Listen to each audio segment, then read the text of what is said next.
Tiffany, Yes.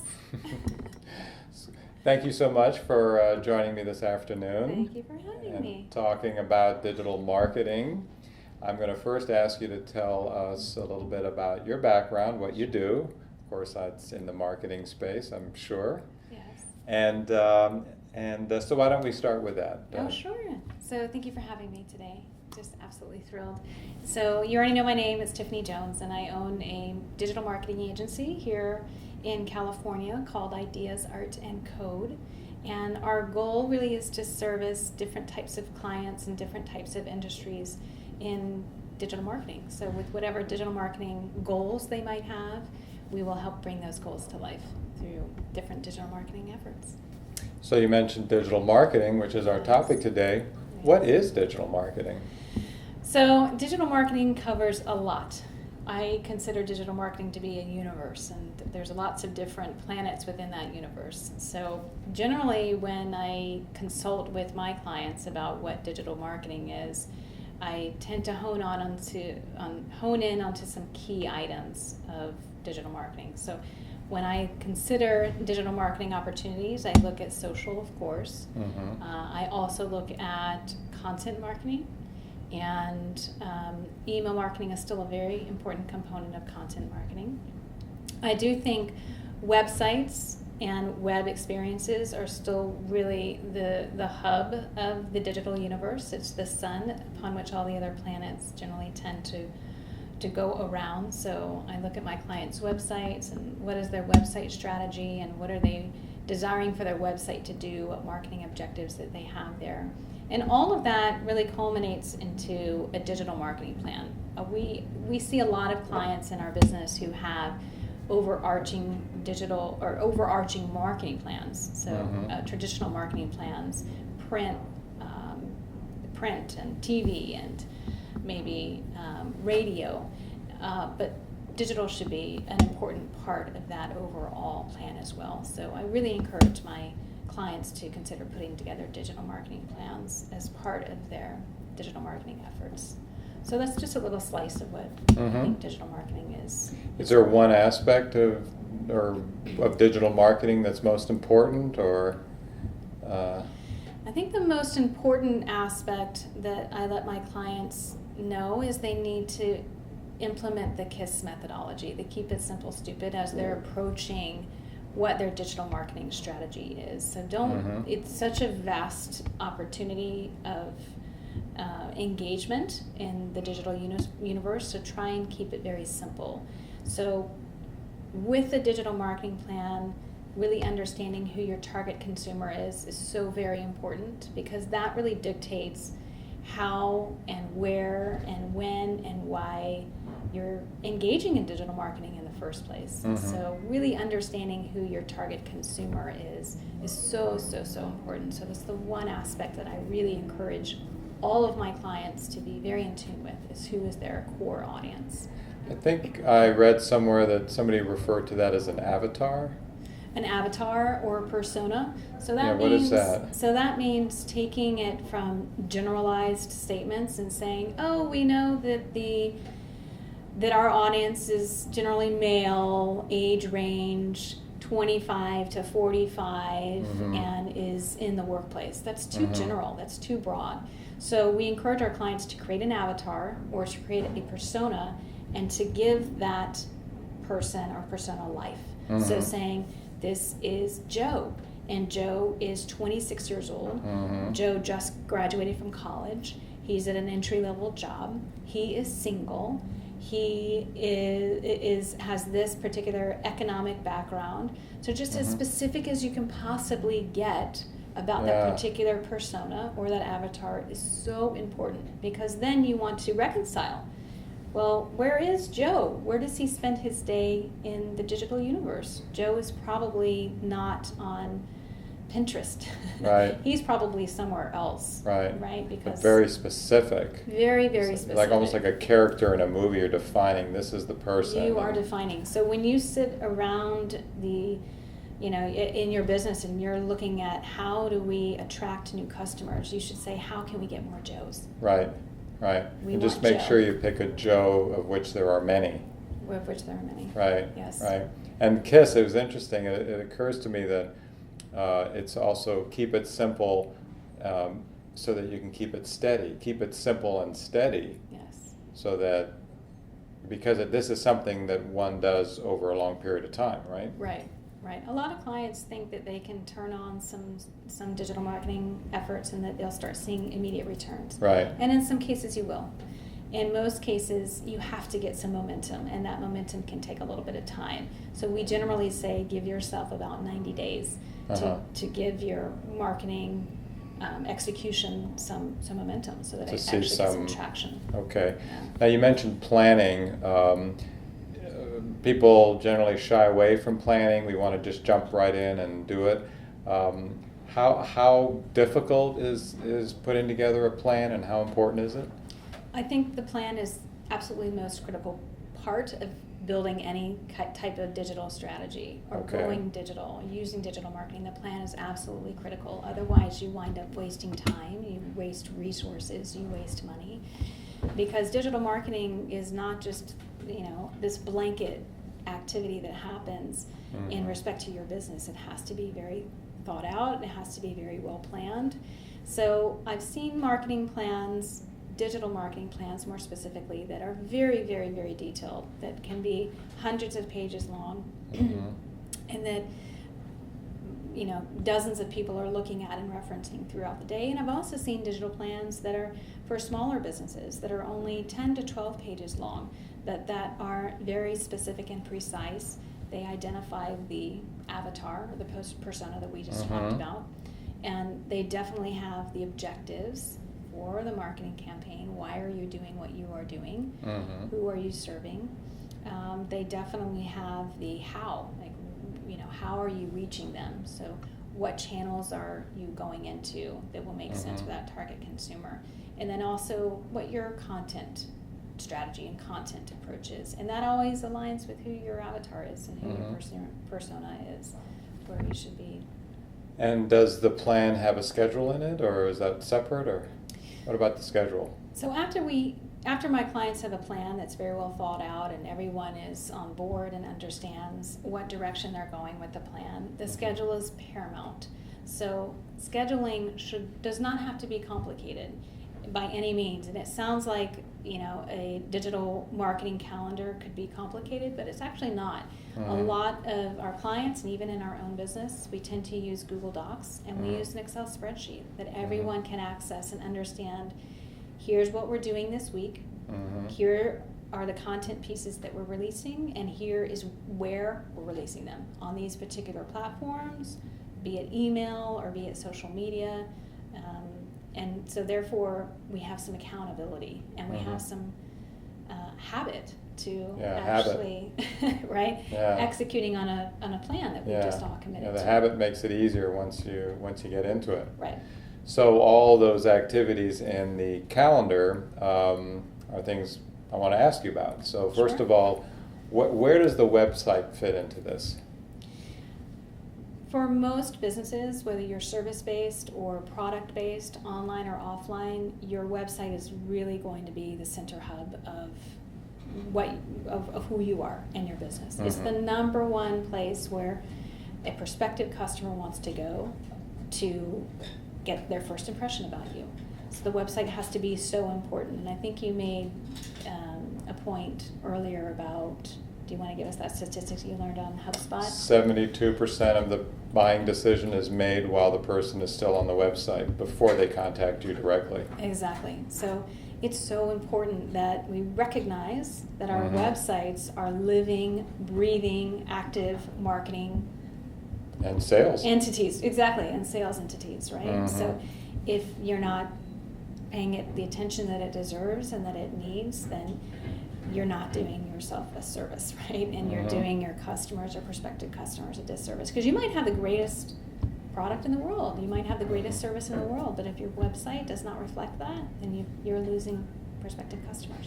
So, and I imagine what makes a website powerful is the content. Yes. And the content can either be on the website or shared in the universe. Yes. So talk to us about content, please. What we're seeing is that short form content wins over long form content. today's consumer, especially digital consumers, they consume in very short chunks of time.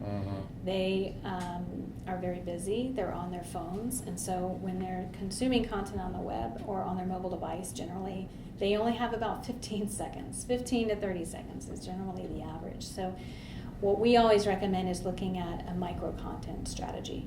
So micro-content would be something that you can create in less than 15 minutes, and a consumer gets the point of that piece of content within less than 15 seconds. So what can you make in 15 minutes? So what you could make in 15 minutes would be, say, a meme. What's a meme? So a meme is we call it visual language. So it's just a picture. It's just a photo, and it has some very basic copy on it or basic text on it. So a good example of a meme that most people know about is the smiley face. It says "be happy." That is a meme. So that probably took somebody less than 15 minutes to make, right? And it's just a picture, and it has some words on it. And then it can be shared in many different ways, right? It can be shared by email, social, it can be on your website, it can be at the bottom of your email signature.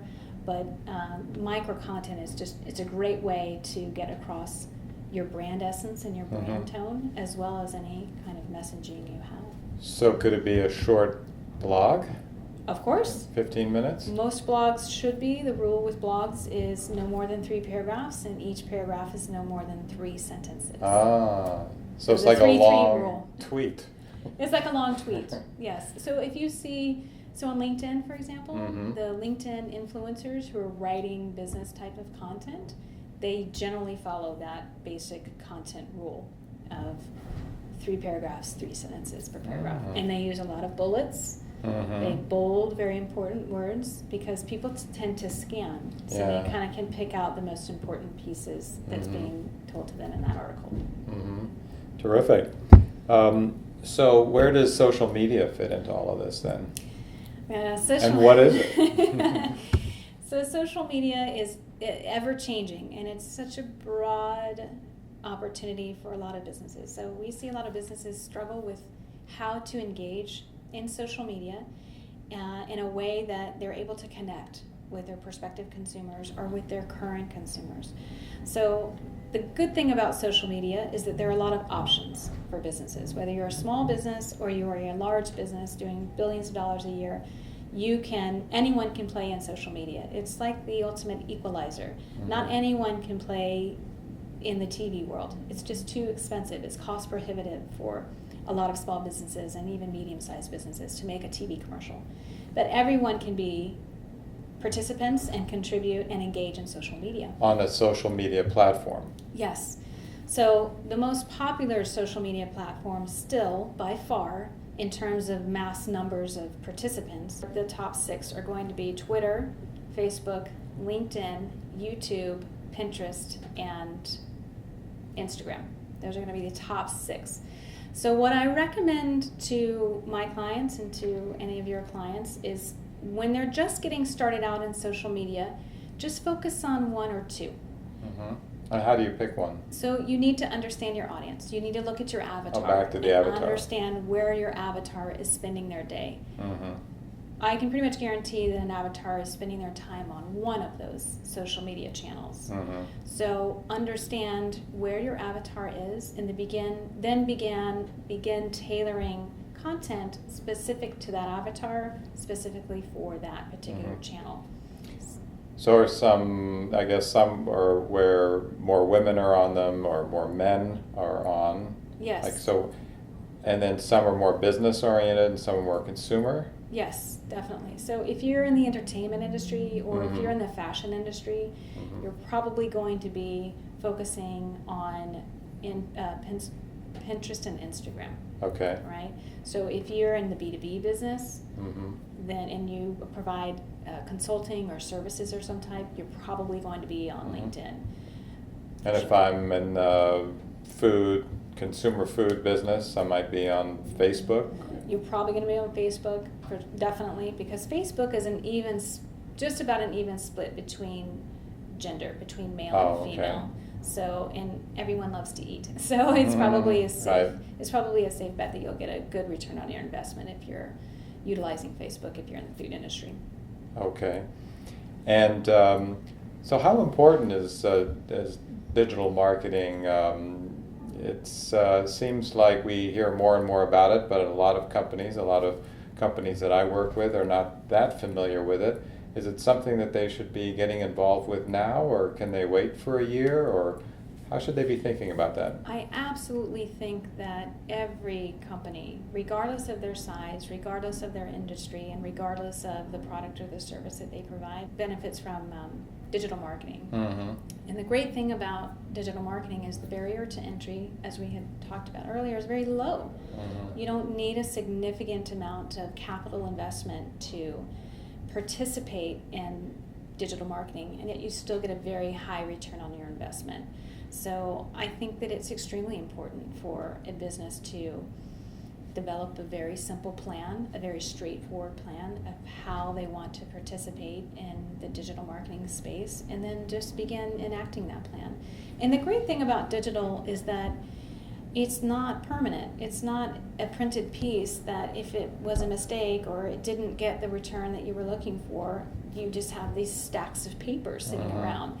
You can change it very quickly, almost instantaneously. You can course correct and test and learn in digital media. Yeah, and it's probably more quantifiable. It's probably easier to measure the success of it It's very than easy. non-digital, because it has a tail. I mean, you know, when people are opening emails or Exactly. clicking or entering their email or Exactly. So there's no mistakes, I would say, in digital Yeah. media. There's only lessons to be learned. it's like a series of experiments. Yes.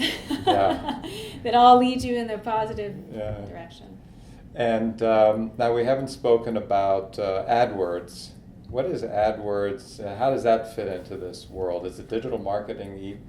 What is it? So AdWords are definitely a form of digital marketing. Okay. So in the AdWord world, Mm-hmm. generally the way that companies take advantage of AdWords is that they buy particular AdWords. So if a particular or a prospective customer is looking for a particular product or a service, they generally will go to a search engine, and that search engine is generally Google, and they'll start typing in terms. Mm-hmm. So if you in your business, we can go back to the example of you're in the food business. Maybe you own a Commercial kitchen. commercial kitchen.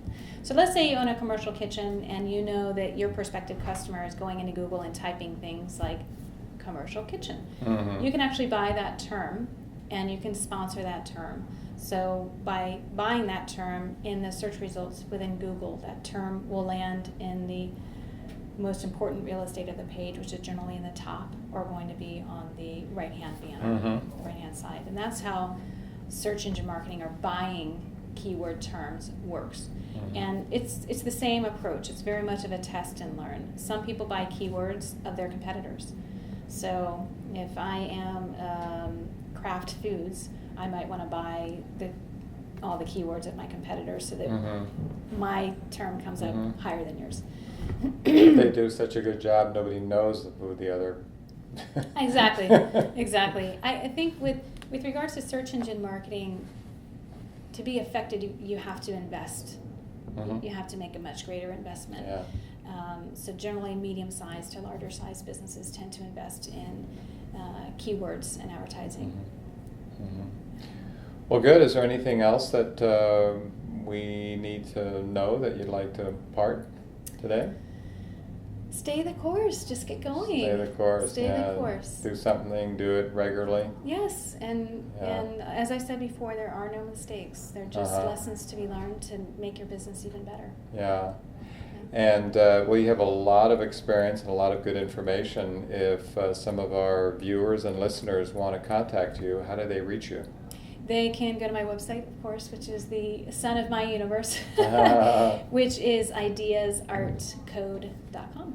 Ideasartcode.com. Dun, dun, dun. Dun, dun, dun. All right. Well, thank you very much, Thank you so Tiffany. It's a much. pleasure. Thank you so